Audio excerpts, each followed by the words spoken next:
Itali terletak di Eropah Selatan, dan terdiri daripada, semenanjung Itali berbentuk bat dan beberapa pulau termasuk dua pulau terbesar, Sicily dan Sardinia. Ibu kota Itali ialah Rom. Sempadan Itali termasuk Perancis, Switzerland, Austria dan Slovenia di utara, Laut Tyrrhenian di barat, Laut Adriatik di timur, dan Laut Ionia di selatan. Itali meliputi kawasan seluas 301.338 km persegi dengan populasi sekitar 58 juta pada awal 2022. Beberapa fakta tentang Itali mungkin tidak diketahui ramai. Berikut adalah 6 fakta menarik tentang Itali. 1. Sistem pemerintahan. Jenis kerajaan Itali ialah Republik Parlimen Demokratik. Itali adalah sebuah republik, yang bermaksud bahawa ketua negara adalah presiden dan bukan raja. Bagaimanapun, kuasa presiden terhad kepada fungsi simbolik dan perwakilan, dipetik daripada studi.com pada Sabtu, 1 Oktober 2022. Itali mempunyai sistem parlimen, yang bermaksud ketua kerajaan adalah Perdana Menteri yang bertanggungjawab kepada parlimen.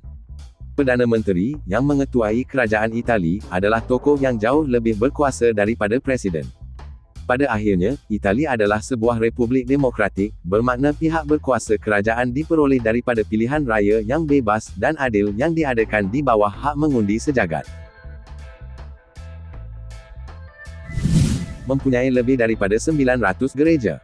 Itali sangat setia kepada agama, dengan majoritinya adalah penganut Roma Katolik. Oleh itu, tidak hairanlah terdapat begitu banyak rumah ibadat berbentuk gereja di sini. Di Rom, terdapat lebih daripada 900 gereja, yang kesemuanya menjamin sesiapa yang ingin beribadat semasa berada di sini akan mendapat tempat untuk berbuat demikian. Hebatnya, mereka tidak dimusnahkan dalam Perang Dunia II dan kekal utuh sampai hari ini. Air Pancut Trevi penuh wang. Terdapat legenda bahawa melemparkan shilling ke dalam Trevi Fountain di Rom pasti bermakna anda akan kembali ke Rom, the Eternal City. Jika anda baling 2, bermakna anda akan kembali ke bandar ini dan jatuh cinta, dan jika anda baling 3, bermakna anda akan kembali, jatuh cinta dan berkahwin. Akibatnya, beribu-ribu pelancong menyelak shilling setiap hari. Wang itu sentiasa dikumpulkan dan juga didermakan kepada badan amal. Mempunyai banyak tapak warisan dunia UNESCO. Jika anda mencari sejarah, anda pasti akan menemuinya di Itali. Dengan lebih daripada 55 tapak warisan, rekod dunia UNESCO yang paling banyak di dunia, Itali adalah rumah kepada perwakilan ciri-ciri sejarah yang menakjubkan. Terdapat pilihan yang jelas, seperti Colosseum di Rom, dan kemudian kemasukan yang kurang jelas, seperti Gunung Etna atau Trulli Alberobello. Dari pusat bersejarah Florence ke Venice dan lagunnya, Anda boleh menghabiskan sepanjang musim panas mencari tapak bersejarahnya. Destinasi pelancong. Tempat-tempat di Itali ini sudah biasa di telinga kita. Berikut adalah beberapa destinasi pelancongan terbaik di Itali menurut planetweb.com. Colosseum. Amphitheater, yang terbesar seumpamanya pernah dibina oleh Empire Rome dan pembinaan terbesar yang masih hidup, kekal sebagai model untuk kemudahan sukan hingga ke zaman moden. Dibina oleh Vespasian pada 72 AD dan diperbesarkan dengan penambahan tingkat 4 oleh anaknya, Titus, ia merupakan tempat untuk tontonan awam dan persembahan, malah pertempuran laut yang mengejek. Lantai kayu 83 kali 48 meter menutupi dua lantai bawah tanah tambahan dengan terowong, bilik, sel dan laluan yang menyediakan ruang untuk gladiator, pekerja, haiwan liar dan simpanan. Hari ini, struktur itu sangat berbeza dengan perkembangan moden yang mengelilinginya dan merupakan peringatan penting tentang zaman purba Rom dan sejarah yang luas. Grand Canal di Venezia. Naik gondola melalui kanal-kanal Venezia adalah tradisi yang telah dinikmati para pelancong selama berabad-abad. Venezia adalah kota kepulauan, dan kanal-kanal telah lama menjadi jalan utama kota, dihubungkan oleh labirin lorong-lorong sempit. Grand Canal adalah yang terbesar dan paling terkenal dari saluran air ini, memotong rod lebar berbentuk S melalui kota. Di sepanjang sisinya terdapat istana termegah yang pernah dimiliki oleh keluarga terkaya dan terkuat di Republik Venezia. Cara terbaik untuk melihat banyak istana megah, yang bagian depannya menghadap air, adalah dari perjalanan Vaporetto di sepanjang Grand Canal.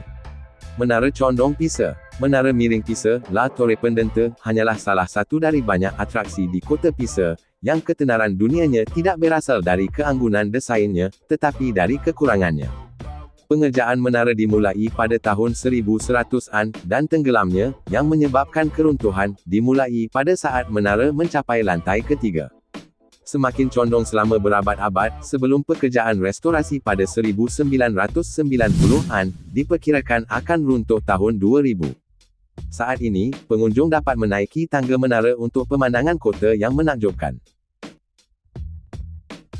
Makanan popular. Cuba makanan Itali untuk merasainya semasa anda berada di sana. Berikut adalah beberapa makanan Itali yang popular atau hidangan kulineri menurut tasdidlas.com. Pizza Napoletana. Kreasi kuliner paling simbolis di Italia, pizza asli Napoletana dibuat hanya dengan beberapa bahan sederhana: marinara, pizza dasar Neapolitan dengan saus tomat yang dibumbui dengan bawang putih dan oregano, dan margherita, yang diberi topping dengan tomat, mozzarella, dan daun kemangi segar, kombinasi lezat yang warnanya dikatakan mewakili bendera Italia. Asal-usul hidangan Neapolitan yang ikonik ini dapat ditelusuri ke awal 1700-an, ketika apa yang kita kenal sekarang sebagai pizza marinara pertama kali dijelaskan oleh koki, penulis, dan filsuf Italia Vincenzo Corrado dalam risalahnya tentang kebiasaan makan orang-orang Napoli. Gnocchi. Gnocchi adalah bentuk pangsit tradisional Italia. Saat ini, kata gnocchi biasanya mengacu pada pangsit yang dibuat dengan adonan berbasis kentang yang dibentuk menjadi potongan-potongan tebal seukuran gigitan dan ditekan ke dalam papan kayu bergaris atau parutan untuk membuat jejak, yang membantu saus untuk melekat pada setiap potongan. Mereka biasanya direbus dalam air asin dalam jumlah besar atau digoreng dengan minyak dangkal, teknik yang khas untuk beberapa daerah Italia. Gnocchi diyakini sebagai pendahulu pasta, dan catatan sejarah menunjukkan bahawa istilah gnocchi, atau gnocco, kadang-kadang digunakan secara bergantian dengan kata macaron, sebuah kata yang pernah merujuk pada semua pasta secara umum. Tiramisu. Meskipun tiramisu sebenarnya adalah penemuan yang cukup baru, makanan penutup ladyfinger yang direndam kopi yang dilapisi dengan krim mascarpone ini ikonik di antara makanan penutup Italia. Asal-usul tiramisu sangat diperdebatkan antara Veneto dan wilayah Friuli Venezia Giulia, tetapi sering disarankan bahawa yang pertama dibuat di Veneto pada awal 1980-an. Faktanya, resep tiramisu yang paling awal didokumentasikan dicetak di majalah Vin Veneto edisi musim semi 1981 dalam sebuah artikel tentang makanan penutup berbasis kopi oleh Giuseppe Maffioli, seorang kritikus makanan terkenal.